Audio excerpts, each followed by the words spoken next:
Buffalo's gonna win it, folks. Kick your heels up and shout. We're seeing why the Buffalo Bills are en route to the playoffs. Come on now, the Bills are making it happen now.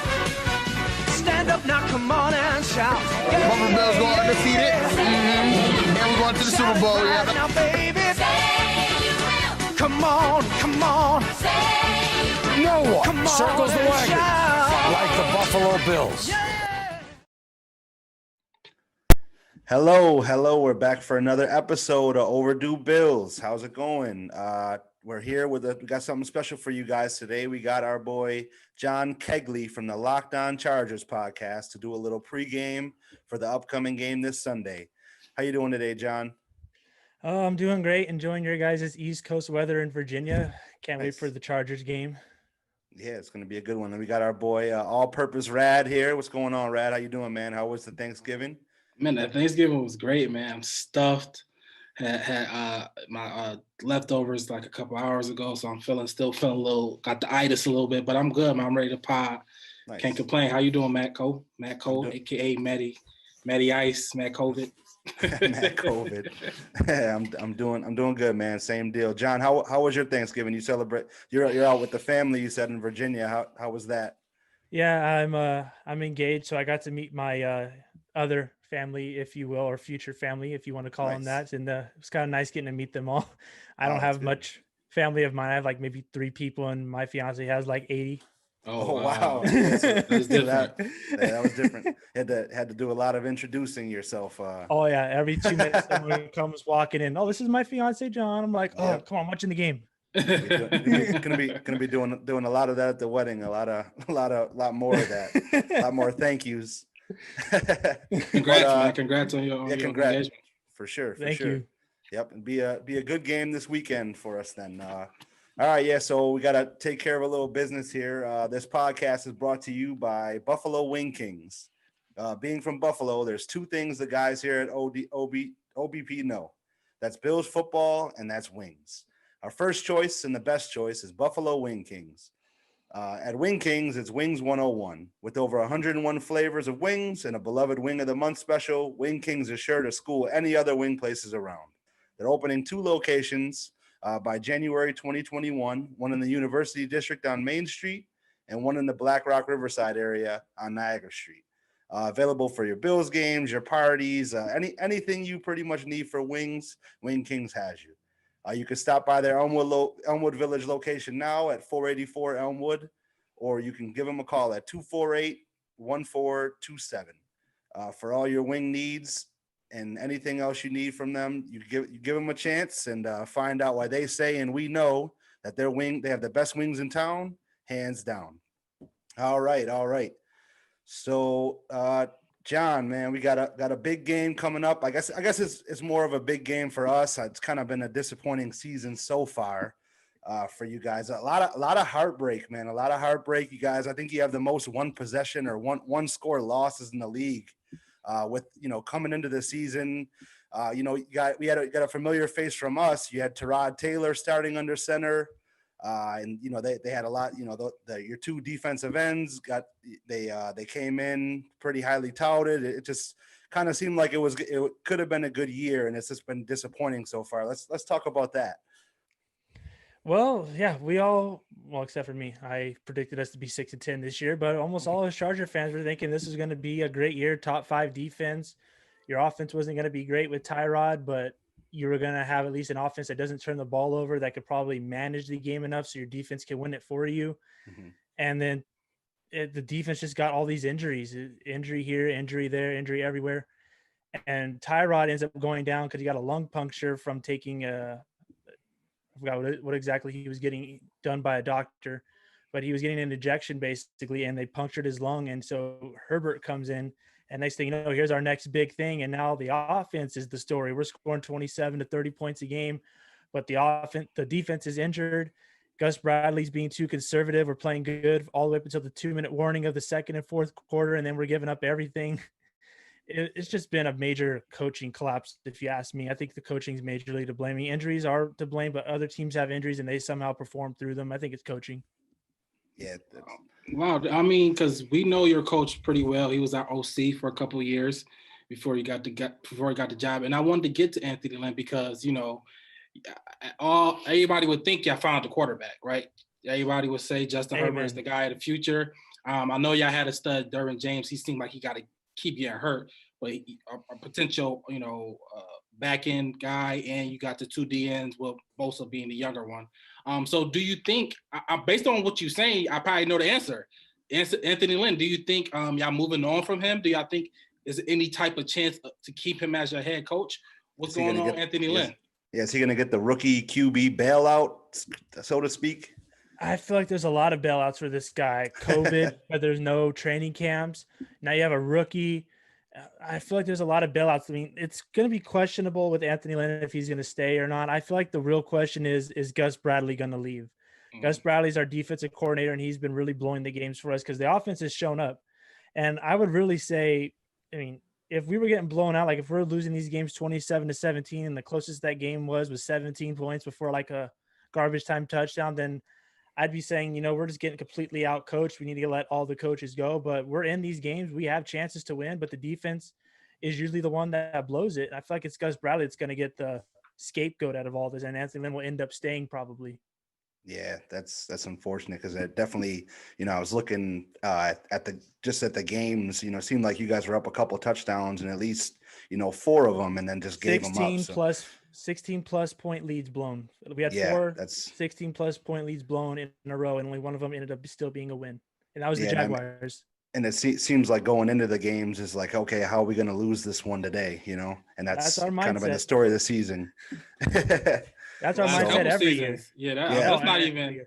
This is just they just bad luck. People thought it was the Rivers thing, but Rivers gone and it's still there. It was never a Rivers thing. I've always said it's not a Rivers thing. This is a coaching thing. It's a GM thing too, because we never have built up our offensive line. This year we finally did, getting Brian Bulaga and Trey Turner, but they've only played the last 2 games together. Before that, it was either one of them or none of them being played.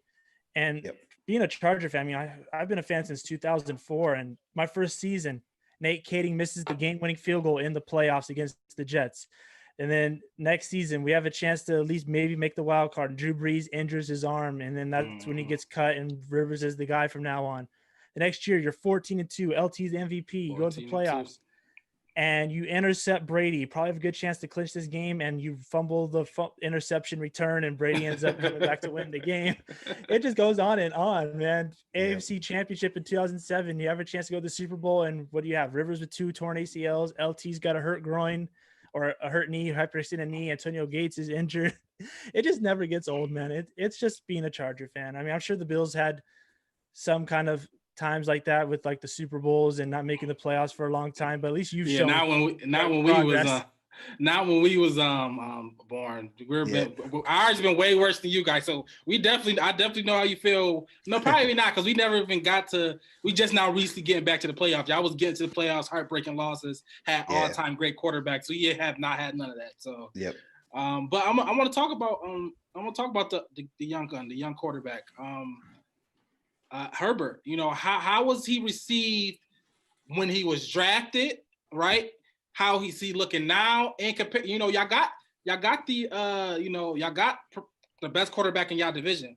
Do y'all think a lot of people comparing the stuff he doing? I don't know about that. Patrick Mahomes is also in that division, so I wouldn't. Yeah, I'm saying that's what I'm saying. I'm saying y'all got the best quarterback. You're the best quarterback. Yeah, I'm not saying the Chargers have him. I took it as Herbert was the best. No. I didn't mean it. I mean, like, wait a y'all minute. have the best quarterback in y'all division as in being Patrick Mahomes.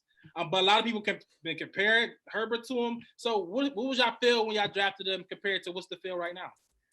Well, a lot of us weren't feeling good about him. I know a lot of people wanted to. I wanted Tristan Wirfs out of Iowa. I wanted more offensive line help and maybe build an offensive line, then get a quarterback. That was my mindset. And when we got Herbert, I was like, I don't know, based on what I see with the tape, he's inconsistent, can probably be good, but he can also be bad. But you could also blame that on having a new offensive coordinator every single year that he was there.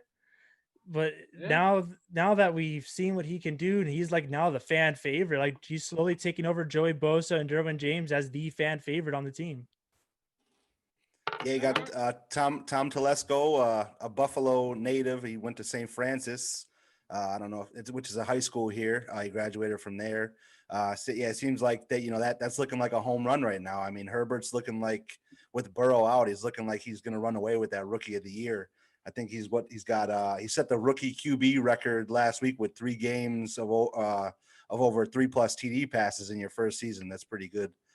So it's always interesting with a quarterback. Just when they get drafted is like, it's always interesting to hear the fans if they actually love that pick from the start. And most times fans it's 50-50. So that's good. So then you got Keenan Allen. I want to talk about that little matchup this week. Like the Chargers receiving core coming into the season, I thought was going to be kind of just like ours. Just like you got Keenan Allen, you got Mike Williams, you got Hunter Henry, you got guys that are really great receivers. How do you think that's going to fare this week coming up against our defense? Well, I mean, it's really how is our offensive line going to fare against your defensive line? Because if Herbert ain't going to get time with the blitz and everything, then that receiving core don't mean nothing. Because I think we match up very well against your DBs for the most part. I know Tre'Davious White and Josh Norman are like top-notch guys, but I feel Keenan Allen could do whatever he wants against both of them. And then if you get Mike Williams on the right matchup, jump ball easily, and you only got 2 great guys, and you have all those Chargers weapons. You can only cover a couple at a time. But like I said, it's that offensive line. If Herbert's getting pressure in his face, he's going to do what he likes to do, which is baseball slide behind the line of scrimmage instead of throwing the ball away. Yep. But I feel like Keenan Allen, as long as Keenan Allen doesn't get into the Josh Norman Kool-Aid of getting into the trash talk and getting distracted, I feel like Keenan Allen can get open on either guy. It's really just getting Mike Williams on his matchup. I feel if you do a jump ball with Mike Williams, Josh Norman probably gets it. If you do jump ball against Tre'Davious White with Mike Williams probably doesn't get it. That's just the way I see that. But Jalen Hurts is going to be the secret to this. He's that speedy little slot receiver who, if you send the blitz, you see Herbert throw that ball deep to Jalen Hurts and he runs and catches up to it. That's that 70-yard touchdown that you got caught, peeking into the blitz and didn't see the guy over the top. Yeah. Well, we had the privilege of seeing how our DBs could do against the jump ball a couple weeks ago with DeAndre Hopkins. So I hope there's not a lot of those scenarios with Mike Williams, because I think he's more of a go up and get it type of guy. So I hope we don't have to run into that. That play had to have been heartbreaking. I felt sorry for you guys. You played such a good game. I was in Miami for the Charger Dolphin game, and my friend showed me, he's like, "Oh, the Bills just took the lead with a minute left," and I was like, the Cardinals probably won't do anything with that. And then next thing I know, the Cardinals just won. I'm like, really? I'm like, it must have been a good drive. And then I get back to the hotel. Oh, nope, it's a Hail Mary. Yep. It was a gut-wrenching play. So that's the passing game. Now I want to know, and I know a lot of Bills fans want to know, you guys may be getting Austin Eckler back. So we're going to talk about the run game. What does it look like if he's back, or does it look, kind of the same, or better if he's back, or is Kalen Ballage, who's seen the Bills a lot in his career, I think 4 games, and then also the rookie Justin Kelly. How does that look with Joshua Kelly? Sorry, how does that look with and without him? Well, we don't know the word of Eckler playing yet. It's still a maybe, but he is practicing for sure, so there is a chance that he does play. Yep. But with Eckler, I think it helps out a lot. He's way stronger than any of the backs that we have. He's way more elusive and way better in open space than the backs that we have. So it makes it a big difference. Without him, you basically have a guy in Kalen Ballage who is basically falling forward every time. He lowers his shoulder, drives the legs, and falls forward. Even if it's a 2-yard gain, he's falling forward for 2 yards and not falling backwards. Yep. And with Joshua Kelly, he's been so inconsistent. Like the first couple of weeks, he looked really good, looked really promising. Since then, he barely gets anything going now in the run game or in the passing game. I expect him to be our power back. Basically, if you're at first and goal at the 1, you use Joshua Kelly in that situation, but he hasn't gotten the chance to be used in that situation, nor has he done really good on a 4th and 1 in that situation. Yep. So I feel like he's underperforming. But if Austin Eckler plays, I feel like you can use him on some of those situations. He's been pretty beefed up and did a lot of working out. He's probably one of the strongest players on the team. believe it or not, for his size. Mhm. But I think the real worry I would have is Tremaine Pope going to play? Tremaine Pope got injured against the Broncos. He took a really nasty hit from Kareem Jackson, like major headshot, and was out for a couple of weeks. But during that game, he was making big plays. He was really just taking whatever hole he saw and running with it, making a lot of big running plays. Probably the best running performance we had all year was Balaj with Tremaine Pope. And Tremaine Pope hasn't been getting used lately. If we could use him against the Bills, if Eckler doesn't play, I feel like Tremaine Pope would be that secret weapon and that Bills fans don't know about. Okay. Yeah. Yeah. We talk about Eckler. The Chargers decided to pay him over a Melvin Gordon. How did the fan base react to that? Did y'all want Melvin too? Did y'all like Eckler over Melvin? Do y'all regret not signing him? How did the fans react to that? Well, I would say a majority Charger fans wanted Melvin Gordon gone, and the main reason was because he held out. He okay. Last year he missed like the first 6 or 7 weeks. I forgot what the exact number was, but he held out wanting more money, like he was something. And then he comes back and he starts losing his game, starts fumbling the ball. We played a game against the Titans where we'd been losing most of the game, and we come all the way back, and we have Austin Eckler catches a pass across the middle, but gets tackled just short of the goal line. Like, at first it looked like a touchdown, then they marked him short. And Melvin Gordon comes in and he fumbled the ball at the 1-inch yard line, and we lost that game. And everyone's just like, you held out for this? Yeah. You think you're worth a lot of money? This is what you do? And after the Chargers decided to let him go, basically, and let him go to the Broncos, Melvin Gordon was talking a lot of bad stuff about the Chargers and fan base and stuff. And so he's basically a hated guy amongst the fan base. And we've all said Eckler needs to get more playing time. He's probably not your number one back type of guy because he can't just carry the ball constantly, but he's like your Swiss Army knife. So he needs more carries and more touches so he can be used as that weapon. Whereas when Melvin Gordon was in the game, he wasn't getting all those. He'd come in for like maybe 10 plays, and 7 of those plays would be big yards. And we're like, where's the rest of it? Come on, show us more.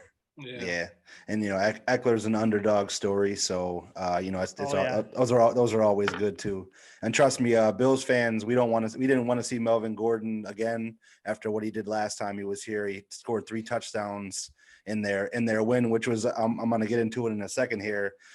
Josh Allen's debut was also against the Chargers 2 years ago, which didn't start off too hot. They believe they beat us 31-20. It was like they started off, I think they were up 28-3 at half, or 28 zip at half. Yeah, it was 28-3. Yeah, so it was a pretty rough start. So I'm pretty sure he's going to have some added motivation going into that. And I want to talk about that. The Bills' offense is buzzing, and I want to know, what do the Chargers have in their secondary? I know you got Casey Hayward, and then I don't know if he's a rookie, but who was the guy that caught the pick 6 last week? I know he's been getting some more play. That's Tavon Campbell. Campbell, yep. He's an undrafted rookie. Okay, so yep. So I know he's getting some more action. How does that look? Obviously, we know the pass rush is great for you guys, but how does the secondary look to slow down? Well, they're on paper, they're great, but how do they slow the Bills pass offense that's just been on fire? How do they slow that down with your secondary?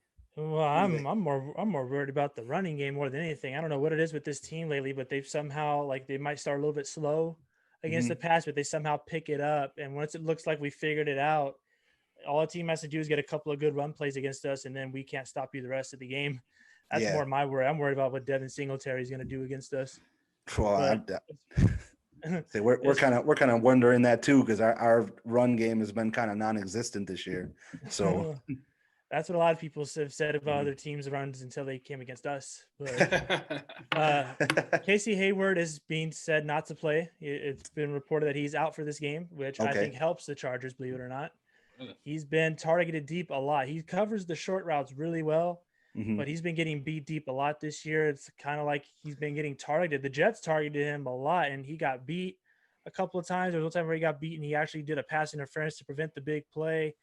He just hasn't been the same guy we remember. Michael Davis has improved a lot as far as being able to turn his head around and locate the ball. He's turned into a really good corner. Tavon Campbell, he had a nice showing against the Jets, but it's the Jets too. So that's like saying, I beat this 5-year-old in basketball. I should be in the NBA. That's basically what happened. So I want to see more of Taven Campbell. I feel like he might be that, Austin Eckler type at the cornerback. He might be that surprise guy that comes up undrafted, good surprise Cinderella story. Yep. But I don't trust our pass rush at all. We have Joey Bosa does freaking amazing, but Melvin Ingram's not doing that great. He's not doing what we'd expect him to do, and he's constantly getting hurt as well. Linval Joseph does a pretty good job, but he also gets a lot of double teams, so it's up to the other guy, would be a Justin Jones or a Damian Square, whoever it is that's next to him has to do the job, and they're not getting it done. Gus Bradley doesn't send the blitz.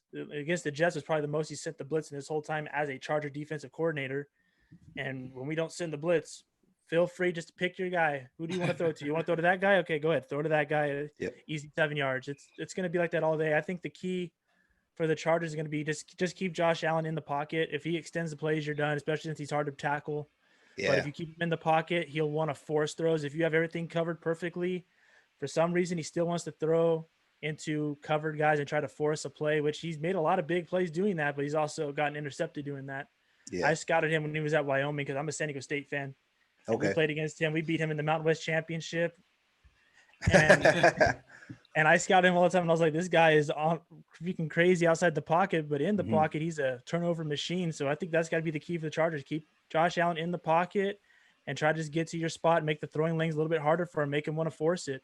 Yeah. Yeah, so that's what we wanted to get into. That's what we want to get into, the key. So you hit it on that. So is any more?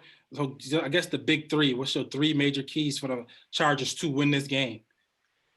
Oh God, I only have to pick three. Oh man, we have so many problems. We have so many problems. I would have to say you got to fix your special teams first of all. I mean, our special teams have gotten us in a lot of trouble. We got 2 block punts in a row, 2 games in a row. We've had a block punt already, and it was the first punt of the game in both times. Wow. And so I feel like that's got to be something you got to get to. I feel like this is a game that could be high scoring. Mm-hmm. So you might come down to a game-winning field goal or a field goal that might matter. So make your field goals. Michael Badgley's missed a lot of field goals this year, including one that would have won us the game against the Saints. I feel especially he's got to be the first key for us. And then the second key has got to be what I said earlier, keep Josh Allen in the pocket, make him have to make a great throw. He doesn't like throwing the ball out of bounds, so he's going to want to try to force it probably. So that's your turnover key. Mm-hmm. And then I would say the next one has got to be protect Herbert. The Bills got Ed Oliver in the gang, and they're going to want to be coming through there and want to eat him up. That's fresh meat right there. That's a rookie. That's fresh meat. They're going to want to eat him up. You got to protect him and let him make the plays. He's gotten a lot of passing yards in almost every game. He's gotten you 27 to 31 points a game. You got to let him facilitate the offense, but he can't do that without time. So protection has got to be the third key. Yeah, for sure. No, that's it. And then it's interesting with special teams. A real head-scratching move this year was the trading of Desmond King. I wasn't quite sure. He was like an all-pro returner a couple years ago, and I liked him a lot coming out of I believe he went to Iowa. I liked him a lot coming out that year. I thought he was a really good corner also. So that was kind of a head-scratching move, especially with their cornerback depth. I wasn't sure why they did that. If it was like maybe a payment coming up thing, or I'm not sure, but just the special teams alone, I think you keep a guy like that, you know? Well, it was really locker room problems. Him okay. Butting heads. Him and Anthony Lynn doesn't really get along with a bunch of star players. It's been said Anthony Lynn didn't get along with Rivers, Melvin Gordon, Desmond King. He apparently hasn't gotten along with a lot of those guys. So whatever, you can take whatever you get from that. I haven't gotten an actual confirmation from it, but seeing how the story keeps popping up, I'm starting to find that it might be a little bit more true. Gotcha. But Desmond King, they brought in Chris Harris Jr., and Desmond King's thing was he was one of the top slot corners in the league, and so is Chris Harris Jr., and we brought in Chris Harris. And Desmond King's snaps went down, so he was getting upset at that. He wanted more playing time. The flip side, though, was his contract was about to be up, and it looks like the Chargers were not wanting to re-sign him. So they got some value out of him. So they traded him for some draft picks, which I'm going to let you know right now. I am grateful they did that. The Chargers are known for letting their good talent go, letting Vincent Jackson go, Darren Sproles, Danian Tomlinson. They let all their good talent go, even Antonio Cromartie, and they get nothing for it. Here you are developing all these guys, and then you don't want them back, but you don't trade them as well. Like, it doesn't make much sense to me. So I'm glad they actually got something for Desmond King instead of just letting him walk. You already knew in your head you didn't want him. The contract wasn't going to work, or there was just too many butting heads. So you traded for him. So I like the move, but I don't like that there was locker room drama. It kind of makes me question what's really going on around there. Yeah, no, for sure. I like when I found out he was on the trading block, I was like, man, I would love to get him as because we've been having a number 2 corner issue all season long with injuries and COVID. So I think that would have been perfect for a guy like that to come in. But Rad, I'm gonna go to you. So he gave us the keys for the Chargers winning. What are your keys for the Bills against the Chargers on Sunday? We were coming off a bye. McDermott's undefeated, coming off a bye in his career. You got a rookie quarterback coming from the West Coast. I believe that I looked at the stat. Their rookie quarterbacks coming from California are 1-14 playing against a team coming off a bye traveling to the East Coast. So the odds are kind of stacked against Herbert with that, but that's just on paper.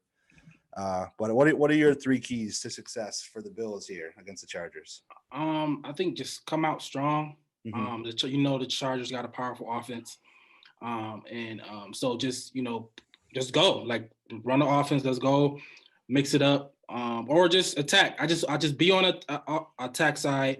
You know that you always gonna be in the game because the Chargers like to give up those leads. So never think you out of the game against the Chargers because they might just they gonna let you back in, and you gotta capitalize on those mistakes and keep it pushing. Herbert has been playing great. But when he came, like a couple of weeks ago, when he came to Miami, they gave him a little, gave him a little fist. Probably his worst games as a starter, probably against that Miami game. So, Yep. Him coming to the East Coast, we having our secondary being pretty decent, having our pass rush get to him and just get him off. And if they can't put up 35, I think we're gonna be able to win. I would like to say that I think the Herbert in Miami thing wasn't so much an East Coast thing as much as it was just the Chargers' struggle in Miami historically. Like last year was our first time beating Miami in Miami since 1981. And it was probably the Dolphins' worst team that they've ever had since 1981 to get us to do it. So I think it was just more of a traditional struggle than anything. Cause I feel against the Bills, I feel like it'd be a lot better performance from Herbert than it was the Dolphins. I think it's just a Miami thing, really. Okay. Yeah, and also through those first 2 stats, the Chargers have a 4-game winning streak going on against us, and also I don't know, I've been a season ticket holder for like 9 years, and 10 of the last 13. Yeah, so it seems like every time we play the Chargers, we never beat them, and they're always pretty bad losses. Like we all remember the Nathan Peterman game. Yeah, and I predicted horrific. the 5 interceptions that week. Believe it or not, we all did, bro. We had a bold prediction, and I said we were going to get 5 turnovers, and it happened in the first half. That was nuts. And the LT days was crazy. He always had 3 touchdowns against us. It seemed like. Yep. Yeah. So I remember that game where it was him versus Willis McGahee in 06. That was such a fun game to watch. Oh, yeah. I think the last time you guys beat us, I think was like 2008, and that was the game when the power line went out because a balloon hit it, and the Chargers announcer had to call the game through an old style rotary telephone. Oh wow, that's crazy. Yep, 12 years. Yeah, right. Yeah. So I'm never really easy coming into a game with a team like this, man. It's just a team that it seems like we never beat them. I don't know why. They got nothing to lose, So that too is, and then also we got news today that Cody Ford is going to be out for the season. So that's a big blow to the offensive line. John Brown. We talk about it on our show all the time. He's out for Sunday. He's a real big cog in that receiver core. When he's out, it doesn't really look the same. So it's going to be interesting to see. He's very effective. He is very, very, very underrated. He's the lunch pail guy. He is that guy that no one talks about that's going to come out there and hit you right in the mouth with a nice big play, and then you're sitting there going, crap, now there's another guy we have to stop? Yep. No, for sure. I'm happy we got a person like Beasley that, super consistent is going to give us, 8 for 90, 8 for 90, maybe a touchdown. And that's going to be great for us. So I'm happy that we got that safety now. And he's a nice little route runner that's kind of elusive too. And the Chargers have been struggling in tackling this year. So Beasley might be that guy that gets the 7 yards, turns into 35 a few times in this game. Yep. Yeah, so that's going to be interesting to see that. And then those are the only 2 that are out for us. Then a big key. Well, he hasn't really played much this season, but a big key in our defense still has to sit out another game is Matt Milano. He's been practicing, but he went on the short-term IR, so he has to sit out another game. So we won't have him for Sunday. And then I'm looking at the Chargers report. No Hayward, no Ingram. Yep. I did not know about Ingram, so that's a big blow. I think, well, at least on paper, in my mind, not watching the games every week. I know you talked about Bosa being a stud and then Ingram kind of being but that's him not even having a chance to play is pretty big. And then well, and even Nwosu being on, because when Melvin Ingram or Bosa is out, Nwosu was the next guy in line. So now you're probably going to have to go with the last year's first round draft pick, Jerry Tillery, who's supposed to be a defensive tackle. But there was a couple of games this year, like against the Raiders and the Broncos, where we put Tillery as the defensive end, and he performed really well. So it's probably going to be Bosa and Tillery on the outside, maybe Justin Jones and Linval Joseph in the middle. Okay.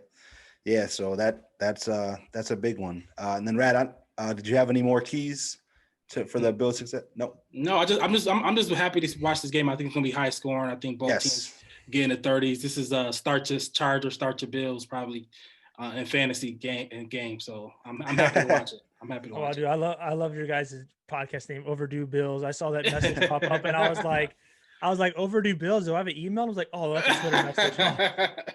Oh yeah, man, the OD Bills, man. Yeah, for sure. Yeah, so I don't know, Joey Bosa. I saw an interview with him this week. He was doing a little meteorologist action, talking about the game.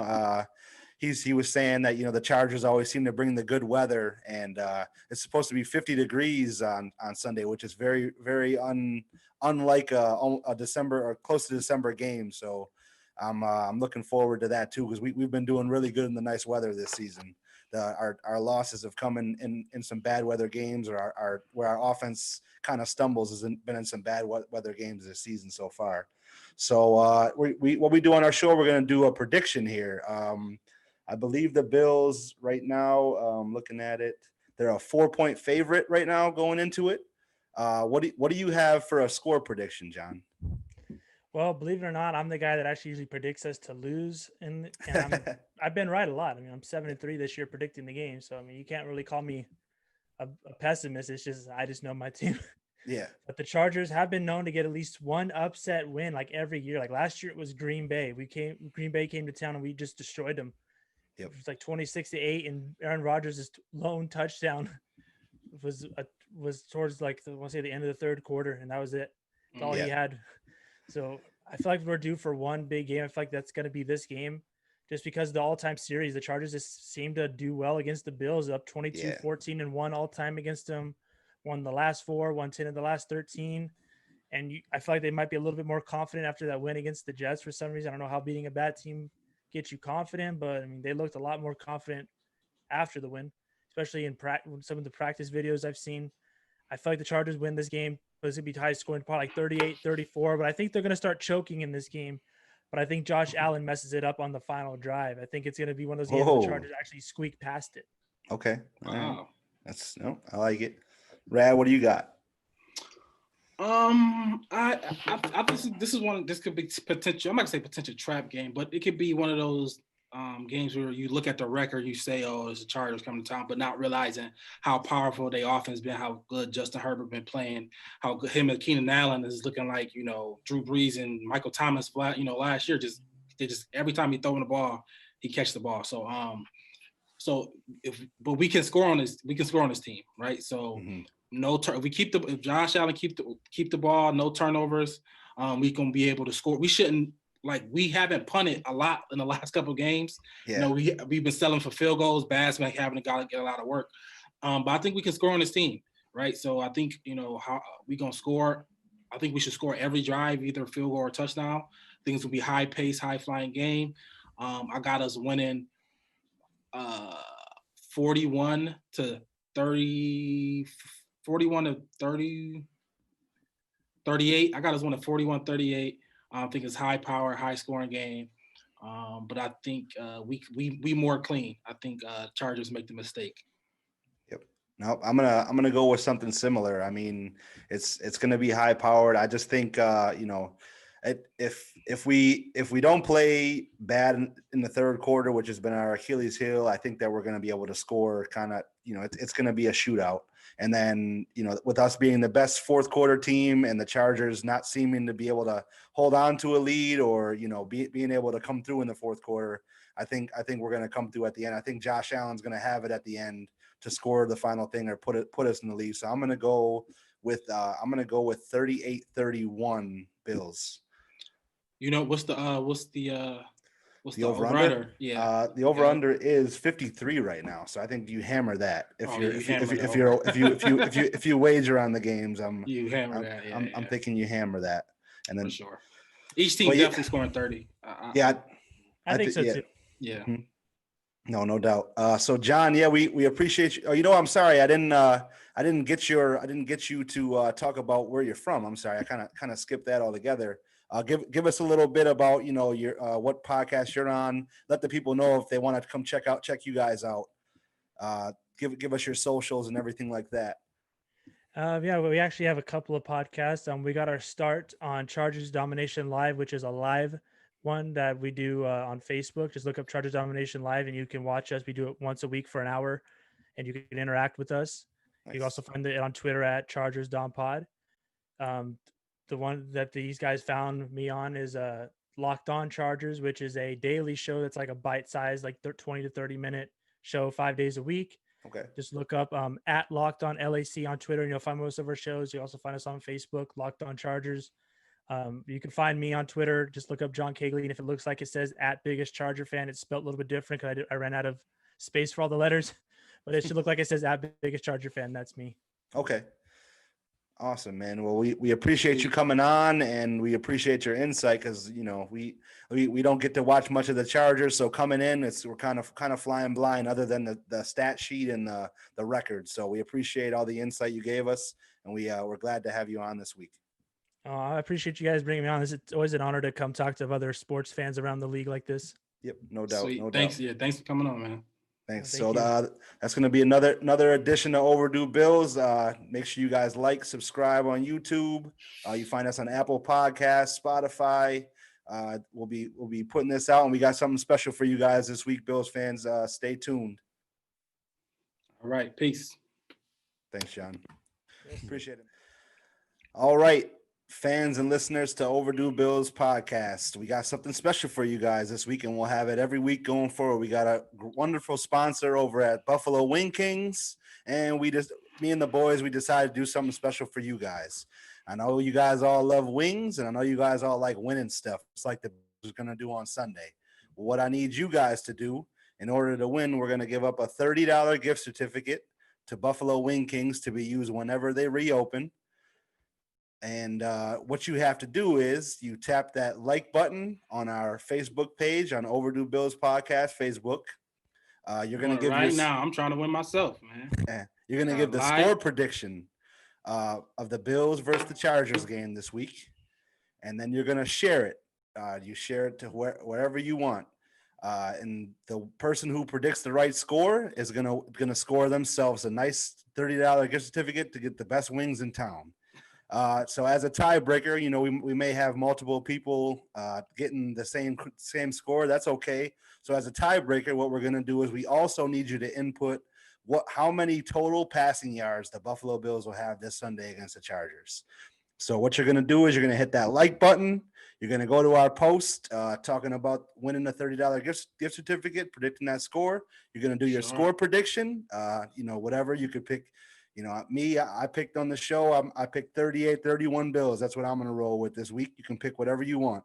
And after you do that, you're going to hit that. You're also going to add in how many yards the Bills are going to have passing this week. Passing, not total yards, just passing. Then you're going to give that a share. And then we're going to pick a winner right after the game this Sunday. So hopefully you guys join in and get a chance to win some of them wings. All right. Thanks again for watching. Make sure you like, subscribe, or, share us. We love having you here with us, and we're going to do something special for you guys. So look forward to that.